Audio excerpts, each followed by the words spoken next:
Okay.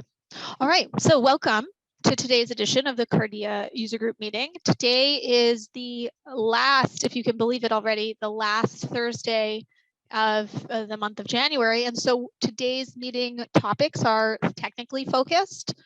Just as a quick refresher, we've changed some of that planning. We'll talk about that in a minute.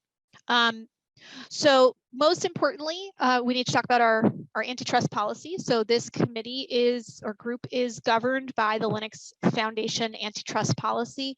I have in the chat, and I'll do it again for those of you who just joined, put a link to our meeting notes. And in the meeting notes, you can find the URL for the Linux Foundation antitrust policy. But just in quick recap, we're not talking about business opportunities here or anything financially related. We're really talking about getting a foundation for this ecosystem. The other policy that governs this is the Cardea Code of Conduct. So the synopsis is we need to be nice to each other and I encourage everybody to have a voice at this group. We want to hear from all of you. You all are important to the success of this project. So if there are any issues, you can reach out to me directly or Ken, or if there's an issue with one of us, then you can go to, there's emails in the meeting note for each of these issues.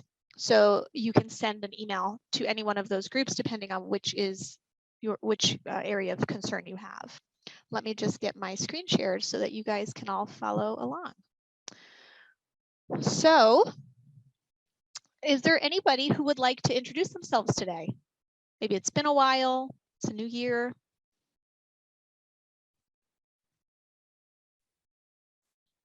I can introduce myself. Great, go ahead, Michael. Hi, I'm Michael Zurich. I'm with CETA. I'd attended one meeting, I don't think it was back in December. Excellent, welcome. And it's Z-U-R-E-I-K. Yes, I was just finding the right spot for the E. Yeah, thank you. Excellent, and Michael, what's your role at CETA? I'm with the labs, and I'm on the digital identity program side, working with Adrian.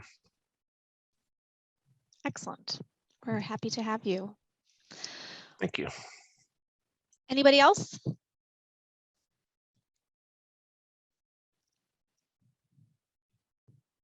Okay.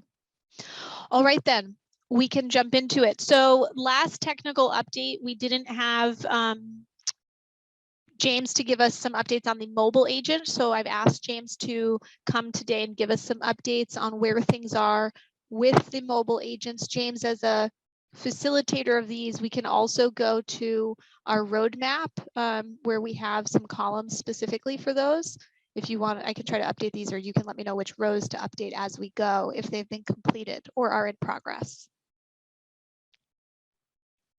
I think that happy to go over these. I know some of these are likely to need additions and or reshuffling to update with what we are currently working on. Okay. My update should not be should be fairly brief, but we're working currently on updating the agents to be in preparation for the Interopathon. This involves a couple of different pieces, probably three major components is involved with this. We are updating Aries Framework JavaScript, so AFJ, to allow us to utilize more recent protocols. This is a fairly significant effort because the current version of AFJ being utilized is fairly old in the Cardea apps. Secondarily, we are revamping the workflow to be as part of preparation for the Interopathon. There's some changes to the workflow that will need to happen for compatibility between the mobile agents and the enterprise and such. Can you clarify? Can you go into a little bit more detail about what that means? Yes. So for instance, we are utilizing question and answer protocol. Oh, the Q&A protocol. Got it. Exactly. As well as self-attested presentations. I believe those are the major additions, as well as optionally support for basic messages for added user experience, but that's not necessarily required for interoperability. For the Interopathon. Yes. Excellent. Mike, do you have a comment you want to add on that? Yeah. Are you guys working on out of band and did exchange? Phone disconnected. That is currently something on our roadmap. I don't, given the current trajectory of AFJ for adding this support, that is not currently something we've taken into scope for as of our current plan as of right now. So we could add that to our scope, but that may extend our timeline by a little bit.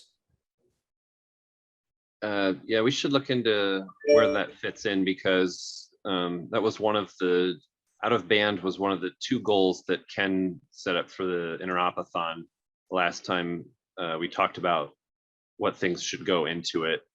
So if it doesn't fit before the Interopathon, then we may have to either change what's in the Interopathon or look at the schedule.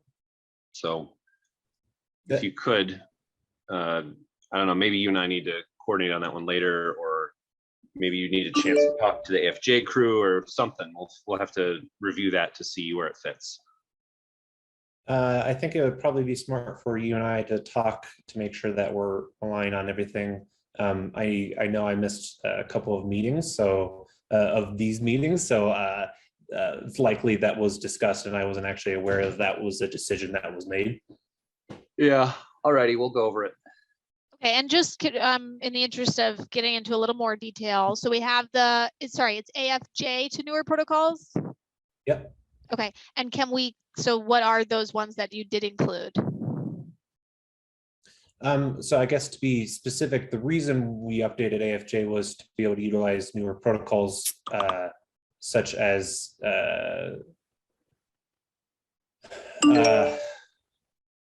Q&A is the biggest one, as well as there's a couple of I guess you could call them quality of life updates to AFJ in terms of utilizing AFJ. Okay. And I can provide a list if helpful. It has detected a new device. For your safety, please stay alert to Bill, changing. can you go on mute? Or I guess I can mute you. Activated Sorry, features I'm on your muting you. Go ahead, James. So I guess to be specific also, we would be updating to AFJ 0.1.0. Okay. Part of So, this to try and make sure that we're not falling behind. Makes it a lot easier to maintain if we keep up to date with the framework. so on the enterprise side, we upgraded to Akapi 0.7.1, and we got Present Proof version 2 basically for free with that upgrade. Is that another feature that's future TBD for mobile? Yes, that will be a subsequent thing. That's currently something being worked on right now within the community, but is not currently present within AFJ. Okay, cool. I'm just trying to think of everything I can remember that would be new protocols and pending features in that regard. So. Mm-hmm. And I'm sorry, that was for present proofs? Yeah, present proof version 2. Okay, so that would need to be integrated for the mobile agents. As the out of band, I still have under the interopathon, because right now that is on the schedule. So we need to, or one of the items. So you guys can take that offline and see what it would take to get to the out of band. And then as you pointed out, Mike, we have two options. We can either, depending on that time estimate, move the interopathon a little bit, or exclude out of band from the interopathon event. I think the timeline will help us answer which of those paths we want to take. Yep. So we can come back to that. Okay, excellent. Anything else about the mobile agent updates that you want to report, James? We are also doing a revamp on the UI as well. Okay. So I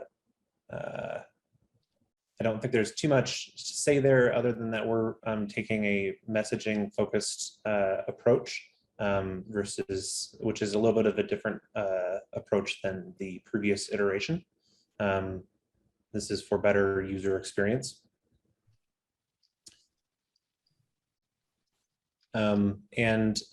We are tackling all of these items by basing off of forking off of Aries bifold and starting from a clean slate and moving over code that is appropriate or as is appropriate.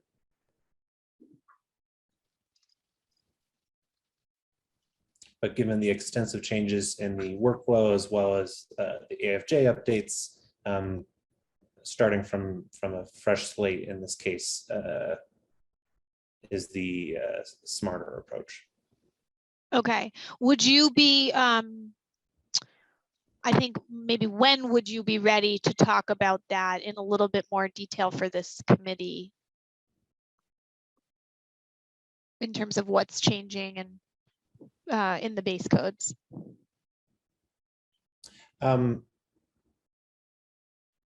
I could prepare a little bit more detail for a future call, or if there were questions now, I could look to attempt to answer those.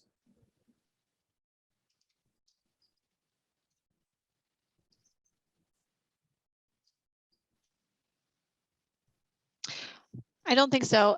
I think that's fine. I do think it would be helpful to just for transparency to sort of bring to the group what changes to that base stack, you know, what's going to be in the Cardea repos is happening, in case there's additional feedback that should be considered in that exercise. Yes, I think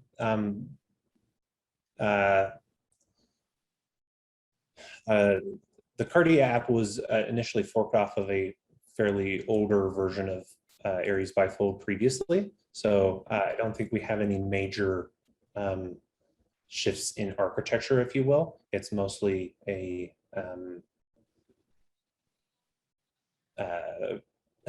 versioning and or how do we get the right code in the right places and how do we go about it in the best manner. Okay, and so in terms of preparations for the interopathon, the AFJ update, that just to clarify, that is completed or in progress? That is currently in progress. Okay, and do you have an ETA for that? We are targeting the AFJ update currently for the 2nd of February. Okay. And is that AFJ, because of the protocol management, is a prerequisite for interopathon readiness? Yes. Okay. Okay, so February 2nd would get us in good standing, I think, for our timeline around the interopathon scheduling. Is there then further work beyond that that needs to be accounted for? At least on the AFJ update part? On the AFJ update part? No, that would be sufficient for the AFJ update. The revamping of the workflow would be, that is work that we have begun, but we would be targeting, our current estimated date would be the 8th of February for the workflow. Okay, let me just change And that would this. also be required for For the interopathon, to make all of those pieces come together. correct. Okay. And that is in progress as well? The workflow revamping, or is that, do you have to do the AFJ update and then you can revamp the workflows?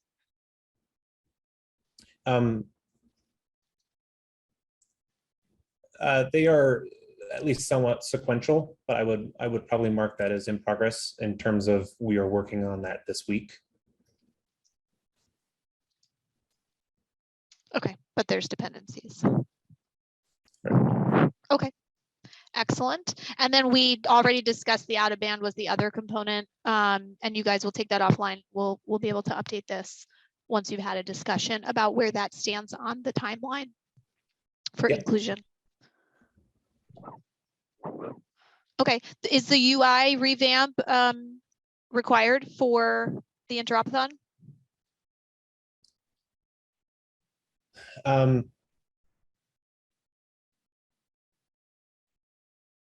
I would say that there is at least a minimum amount of additions that would be needed. There's additional pieces that potentially could be, would not be required for the interopathon.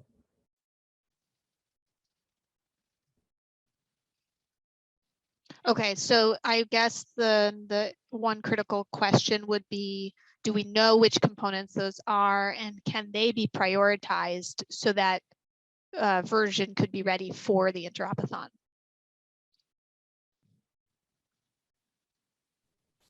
I would say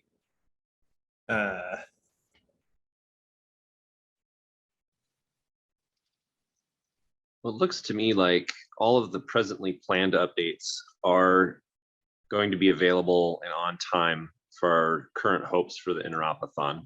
The part that gives us the most heartburn is whether the mobile agent will be ready for out of band in time for the interopathon. That's what it looks like to me. James, do you agree?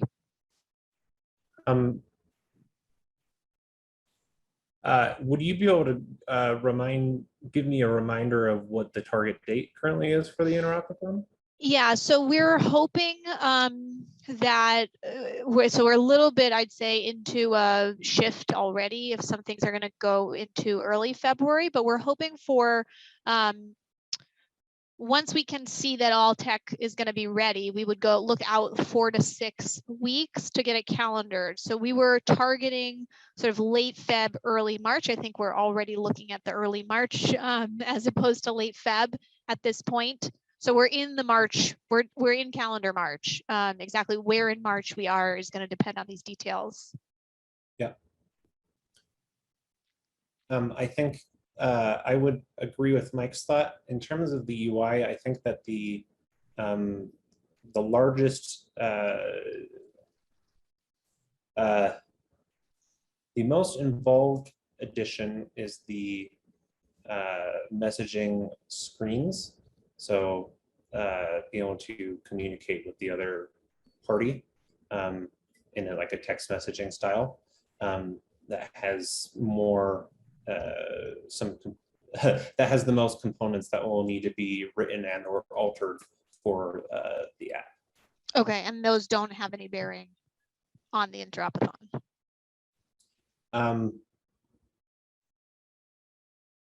The reason why it's a little interesting because is if we don't do the messaging style, then we will have to add additional screens to the existing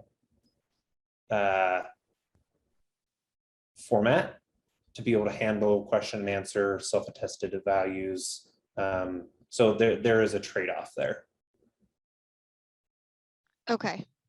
Okay, and I think that is what would be really valuable to bring in more detail to a future meeting so that we can have those conversations and navigate the best paths forward. Yep.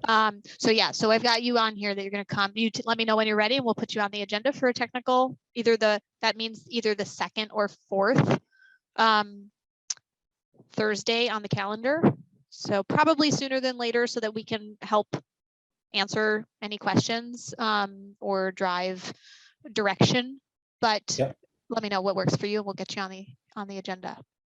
One thing to consider there is that the UI updates for the mobile app would only influence people's preparations for the Interopathon if they were either personally trying to customize the AFJ bifold UI in the Cardea app, or if they were depending on it to test a different agent that would interact with the mobile agent.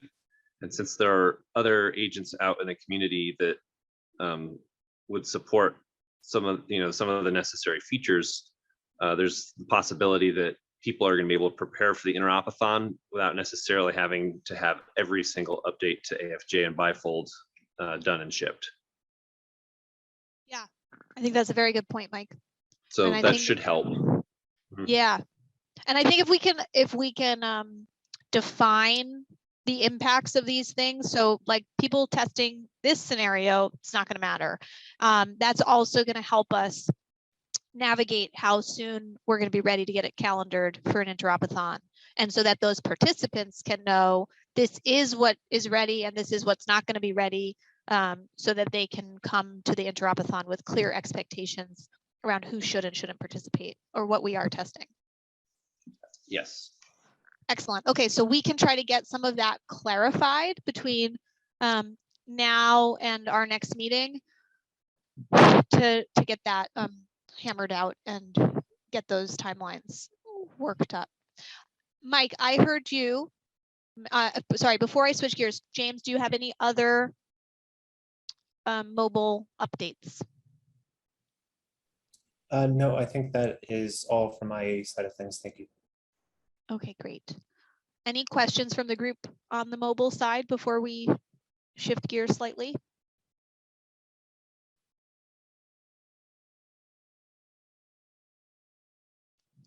Okay. So I believe I heard you correctly. You dropped a hint that the Agpie upgrade is completed. Is that correct, Mike? So the last remaining step there is there are pull requests for each of the different repositories for the enterprise agent, and it's code that's been tested in other places in other ways, and so I just have to review and merge it. Complete except for the formality of the final merge to the repos. Okay. And do you have we were targeting the end of the month for this to be finished. I know it's a little bit before the end of the month. Do you think that that will be completed before the end of the month? The finalizing of it? Yeah, should be. Okay, great. Are there any other, from your side, Mike, updates on Interopathon planning? I went back to our sort of list of things that needed to be worked on. Agpie upgrade was one that we had very explicitly called out, so I put that on the agenda in advance. Are there others from your side?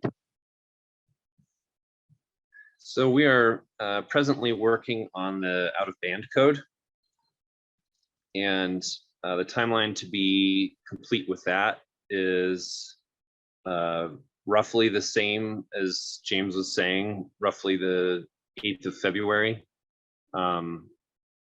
So my hope there was that we would be ready to release the code, the reference implementations, and to talk about how out-of-band works and what people are going to have to do to support it. Perhaps at our next tech meeting in about 2 weeks would be, which is the 10th. possibly, yeah, it would be very good timing to say the out-of-band code is ready for the enterprise agent. Let's talk about what it would take to update your agent or how those protocols work, so that we can, get everybody off to a good start on the out of band is probably the most difficult piece of what we're asking people to update. Okay. Clarification just for my memory, this is out of band invitations, not utilizing the connections v1 protocol, not did exchange, or am I misremembering that, Mike? Ken has always spoken about the two at the same time. He's always said out of band with did exchange. So I had planned on trying to do both. If we're targeting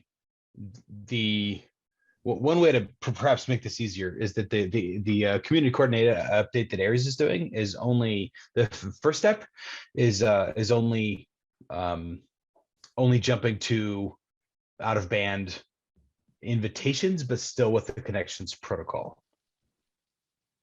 And then that shortens how much stuff we have to get done. Then that helps. So if we did that instead, then it means that that's all we're doing is changing how we're structuring the QR codes, but the rest of the protocol actually stays the same. The reason why that's useful is that the out of band protocol QR codes allow for specifying which of the connection protocols you actually use, which makes the next step easier. I think this is Sam. Go ahead. Sorry. I think this is where my recommendation would be, is to only do this step one of that transition protocol to just out of band invitations, because I think that will be the easiest to transition people to. And if we can hit that, that will be, I think, a really good spot for us to hit interoperability within this community. I don't think we need to leapfrog the rest of the community. I think if we're in step, that's a good idea. Sam, do you have any feeling for when the community is trying to approach the second piece, which would be the did exchange piece? I think it's going to be a couple of months. So I think it's like another interopathon later on. Yeah, I think so. So the out of band messages allows you to say, hey, I support connections and or did exchange as part of the process. So there's definitely a need within Cardea to sort of like if at some point deprecate connections and move to did exchange, but that doesn't have to be, it's a little bit easier to do that.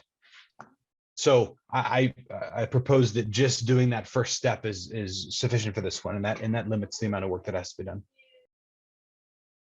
Immediately, same work in the end, but in a shorter timeline, it's easier to accomplish. Boy, I'm sure glad you spoke up, saving us all an entire big chunk of work there. At least we get to delay and do it in a couple months for another interopathon later. So it sounds like by splitting this into two components of the out of band transition, we are actually staying a little bit more aligned with what's happening outside of this specific project. That's correct. Does anybody have comments on this approach, positively or negatively, that we should be considering beyond those that have already chimed in?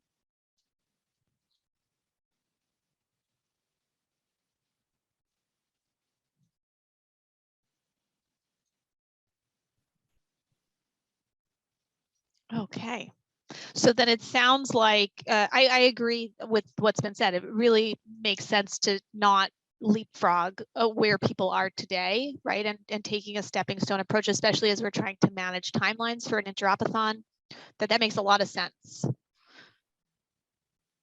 So just to clarify, sorry, go ahead. As a technical note, if you go look at the actual RFC that does this in the Aries community, it is titled in a way that makes you think that the did exchange is part of it. That's an unfortunate accident of the title. If you go look at the different steps actually outlined, then moving to the QR code is really the only thing we need to coordinate as a community. So that's what it's focused on. Yeah, that was my impression, is that they were separate, and I didn't I didn't know the timeline that the community was following. I thought that they were going to be pushed for and released at the same time. So hence the relief in my voice when we found out that DIT exchange is going to be in a few months still. So we can make improvements and be in step with the rest of the community without having to push all of it out in the next month or two. We can do out of band invitations first and then follow the community's timeline to release in lockstep with them in a couple months to do the DIT exchange part. So that's really good news on the timing. So James just linked the transition RFC in the chat. The process we're using is called a community coordinated update, and it's reserved for things that cannot be configured towards, meaning things that we sort of have to all agree. There's only been one before that was successful. And then this one needs to be one because the QR code that you're creating, it's a bootstrapping mechanism. So we kind of have to all be unified on that. So we try to make the surface area of those community coordinated updates as small as possible. Helen, do you have something you want to chime in on? Oh yeah, I was just in terms of where this decision that's being made, I just want to make sure that when we're talking in terms of who can participate in the Interopathon, it would be ideal if whatever technical specifications we are adopting to test against in the reference implementation, it is as inclusive and all-encompassing as possible, so we can draw in those other folks from around the community who have Aries interoperable components. So whatever decisions made, we definitely want to make it on behalf of the widest net that we can throw. Which is to not leapfrog and make sure we're staying in step with what most people in the community can do. Is that your point, Helen? Yeah. Yes, thank you. I have a question. What kind of activities do we have going on for inviting, other wallet developers that may not be on this call, call or active with Cardea?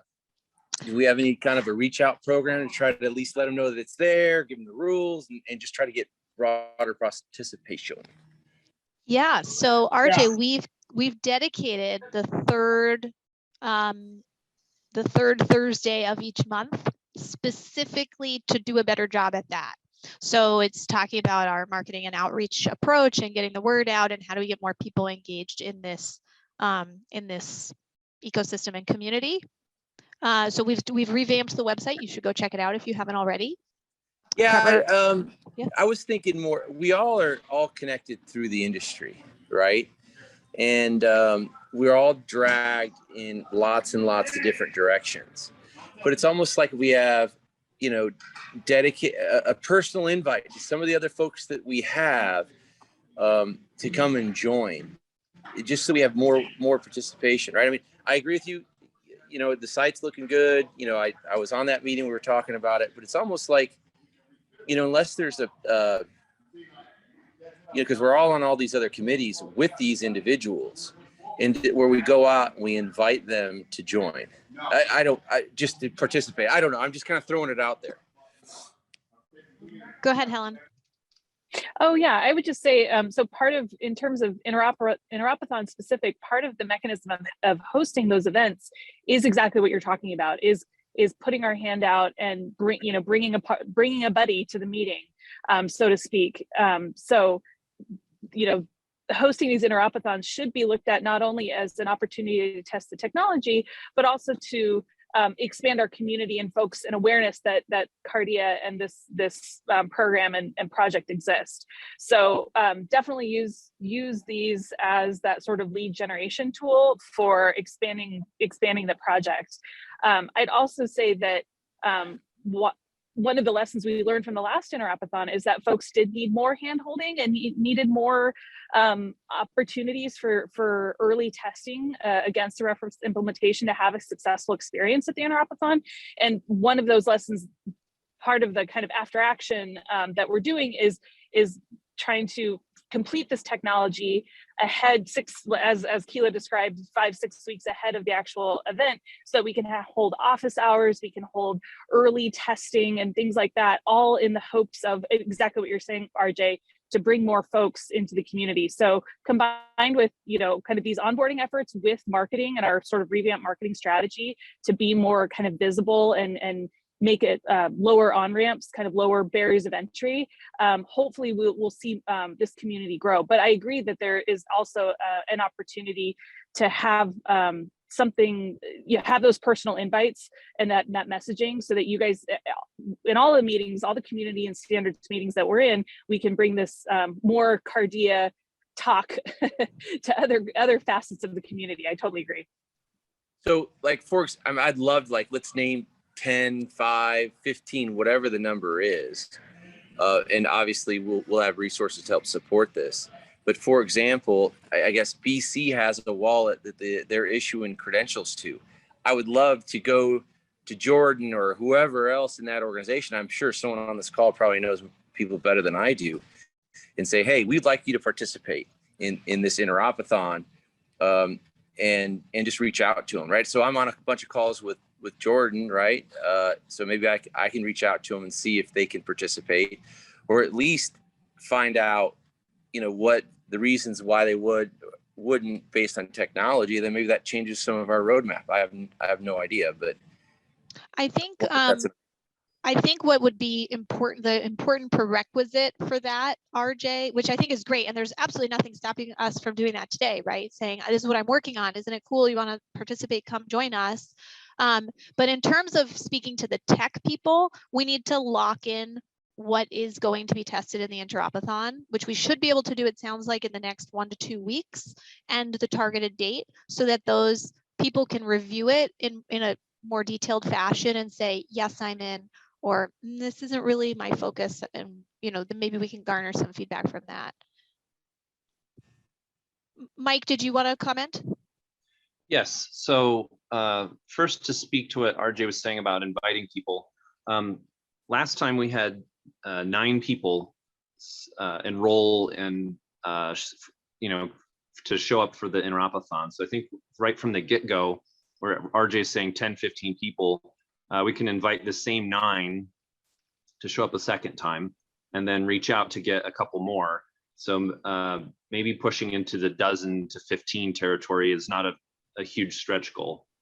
As far as the hand-holding goes, we have, at least 2 more technical meetings with the Cardea users group before we get to the Interopathon. And I'm hoping to spend at least some time for each of those to discuss the technical changes that are necessary. So for example, to review the out-of-band protocol and perhaps look at the code in the enterprise agent that's supporting that, so we can show people, all right, this is how you do this piece of it. The other one was going to be some rudimentary governance, and that would be, let's walk through some code that does the rudimentary governance that is going to be used. And that could be the other technical, at least part of the other technical meeting, to say, we're going to walk you through, hold your hand, help you get ready. And for this particular Interopathon, we're looking at having somewhere between 2 and 3 times as much time for the participants to be able to prepare and make their adjustments as we did last time. So just 2 thoughts there. RJ, is there anything else you think we should be doing that we're not, as of what we just described? No, I think it's a good idea. Maybe if we can kind of have, let's pick what an additional 5 would be nice to have. And, whoever has the right contact with that organization, reach out to them and see if they can participate. I mean, my goal is whatever wallet they're using in BC, I'd love to figure out if we can have some interoperability with it. And I just don't know enough about it. I don't know if anyone else on the call does. Got it. So it's sort of saying, who do we know that's out there, and let's go ask them, not wait, not hope that they come to us. Yeah. Noted. The deal here, I mean, I think we're all on the same page. We need use cases. We need successes that we can build off of, because we find so much more that we've missed once we start trying to use the tool, right? So the Interopathon, we made huge leaps, and Ken always talked about this, right? We made huge leaps when we tried to do it, and moved forward on all the pieces that are necessary. And I think there's some other groups that are moving forward, like the one I just mentioned, right? Let's bring them in and figure out if we can interop with them. And then that's, they can learn from us on some things, we learn from them, and we can move the adoption possibly of verifiable credentials further forward. So, yep. Okay. I think that's great. We can certainly plan. I think once we've sort of finalized what's going on in the Interopathon, then we can start to do those, do that brainstorming of, okay, who fits this and how can we get them? Does anyone, so John, I'm going to reach out. I think it's John, right? John Jordan. I'm going to reach out to him and start talking to him about it. Unless someone thinks it's a bad idea or knows something about it, like it's not going to work. My impression is that the BC Gov wallet would be a good idea. See if we can get them to, because there are enough other organizations that are tied to BC Gov's efforts that having their wallet work here would be a good idea. Another group I'd like to reach out to would be the team at Trinsic.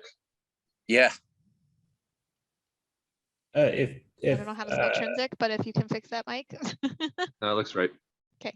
with BC Gov, unless there's another wallet that I'm not aware of, their efforts that they're primarily working on right now are in the bifold community. So this is going to actually be fairly fairly close to the app that we were just discussing. So I would expect that we would have, it would not be a stretch to have any kind of interoperability there. Great. Yeah, it would be more of a, sorry, go ahead. So great news. The last conversation I had with Jordan was probably a year ago, John. He wanted to do an open source wallet and was encouraging all kinds of participation. So if though everything we're saying is accurate, I think it could be an easy, hopefully they will participate and it can be an easy close to get them to participate. So that sounds great. Great. So does someone else have a closer relationship with John than I do? Mine's kind of vague. Just to give you an idea, I have a close relationship with everybody on this call. Closer I than think that would be good. To my knowledge, the outcome of wanting an open source wallet was the Canadian contribution to the bifold project. So if that is in fact the way that it's gone, then there's already some good alignment there. RJ, Okay, why don't I think you start and let's see where you land, and we can start to, in addition to that singular outreach, we can also start to think about the communications plan that we bundle around the Interopathon, and we can always reinitiate at that point as well. Okay, I'll have an update for us next week. Thank you. Awesome. RJ, feel free to pull me in on a technical note since I've been working some with BC Gov in bifold, if that is helpful. Yeah, absolutely. Thank you, James. Okay, great. And I think you can all have homework to go think about who else that you know in the community has synergies where maybe we do want to target outreach for their participation in the next Interopathon. So I think building that list to try to grow this community would be really valuable. So that's great, RJ. Okay, Mike, anything else on the other side of the house tech preparedness for Interopathon? I think we got through this very exciting clarification on the DID and out-of-band protocols, but is there anything else?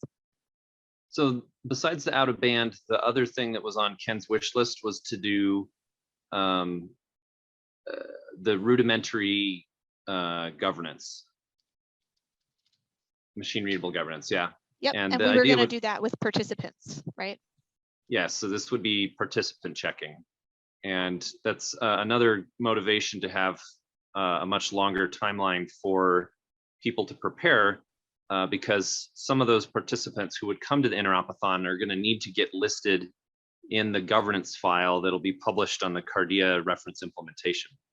And so we would need enough time for them to be able to say, here's my test agent and my public DID, so we can put it in the governance for the agents to use. Yeah, that means that we might need to lock down, like you need to sign up by this date so that we know that we can have all of that stuff ready for the Interop event. Possibly. I think that the code is simple enough. Like I have updated it on the fly before. So it might be the kind of thing where if they can give me 48 hours in advance of the Interopathon, I can get them on the file. So we'll examine just how long we need for notice there, but it may be as short as a day or two ahead of time.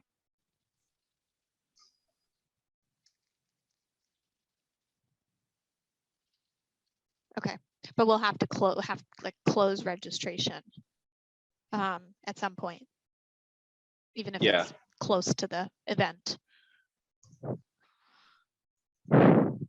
Okay. And that is moving forward and is in good shape. The general machine readable governance updates. So yes, that should be, so the big thing there is that we have the format for the machine readable governance, the governance file should have the format locked down so that the format won't change between when we announce Interopathon and when people show up and need to use it. Yeah. Okay. Okay, excellent. And James, as you were going to take it offline, the out of band stuff. So given the latest updates, make sure that gets considered just the connection component or invitation component, I should say. Yep. Okay, great. Any other tech updates or questions, comments? So Keela, this covers the big things that I was aware of. So I don't have any more input for this piece, and we'd want to save a few minutes for the meeting agenda with Jim Sinclair. So yes, I have that on here. Yeah. Okay, so if there are no other comments on the tech preparedness, we have a little bit of homework to do offline to make sure we understand the ETAs, and then we'll circle back on that. And so Trevor, I will hand the ball to you to just give us a quick update. This is for next week's agenda, which is our sort of generalized Cardea agenda, the first Thursday of every month we're going to make to sort of talk about Cardea in general. So go ahead, Trevor. Yes, so they're very, very short. As you know, Jim Sinclair is leading LFPH. LFPH has just come out with its strategy for 2022.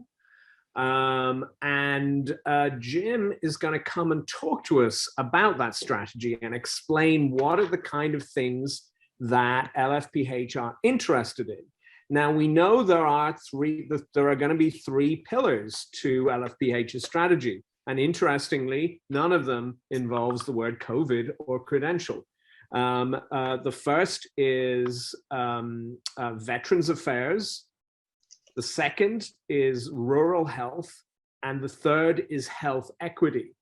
So really what I would want to see happen next week, and why I would really appreciate getting the word out, that all you come along to enter this discussion, is so that we can figure out what LFPH means by that, by these three buckets. What are they looking at, and how we can position Cardea to be a solution in each of these buckets for potentially multiple use cases. So this has a lot of potential business development application for all of us. So I hope you all attend, because one of the things that seems to be emerging from LFPH is that, as as COVID either diminishes or goes into a lull, people are not going to be talking about COVID credentials as a defining use case for decentralized identities. So we need to be on top of what these other use cases are. I'll take any, that's all I've got to say on that topic for the moment, but I don't really have anything else to say. Any comments on that, super welcome. I think there's also been a lot of push, aside from sort of this COVID pandemic shifting a little bit, there's also been a lot of change in community sentiment towards some of these things. And so that has also driven some of this change in attitude, for example, for these kinds of credentials or checks. And I think I think it's important to remember that this underlying technology is really about health credentials and any sort of credentials and any sort of data. So we shouldn't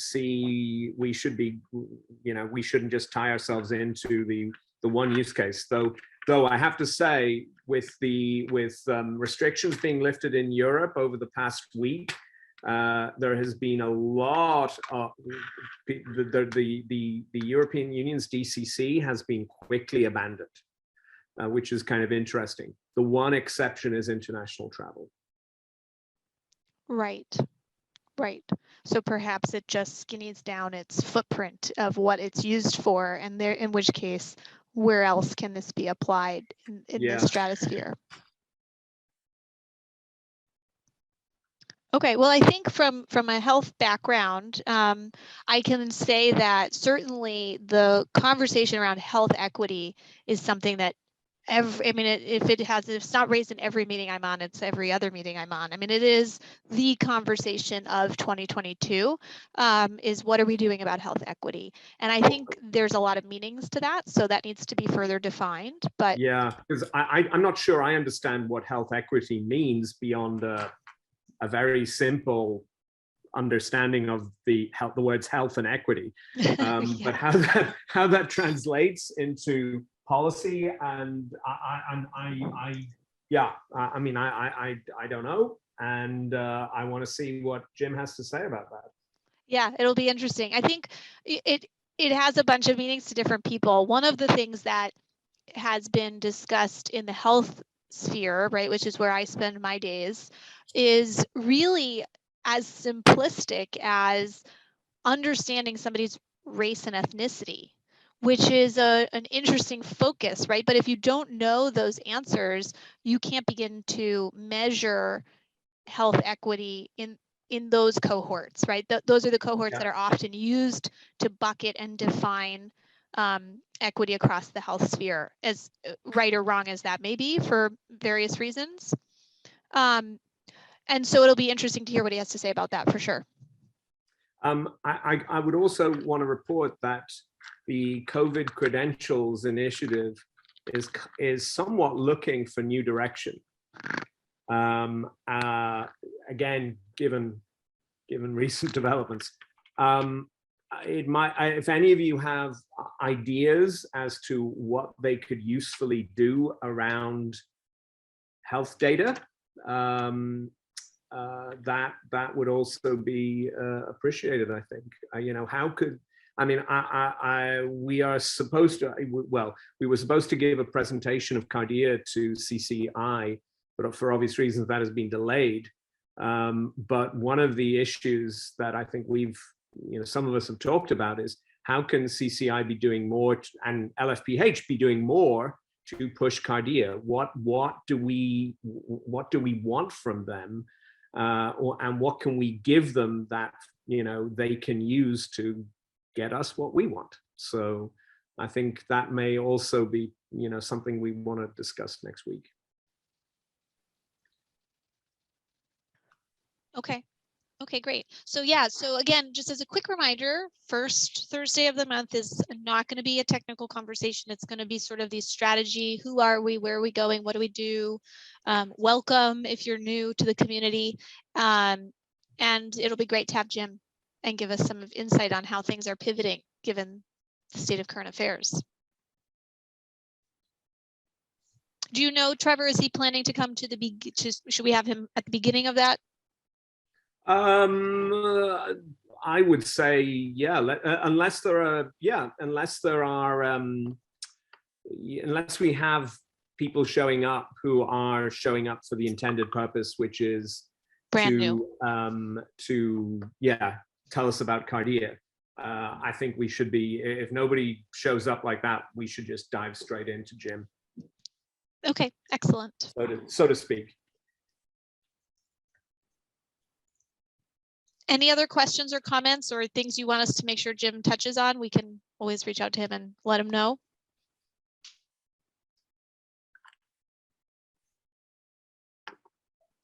Okay. All right, well, with that, we're just a little bit ahead of time, but I think we've gotten through our agenda. Thank you, everybody, for your participation. And we will continue with Jim's updates as well as a sort of the intro to Cardea review. It'll be our first one next week.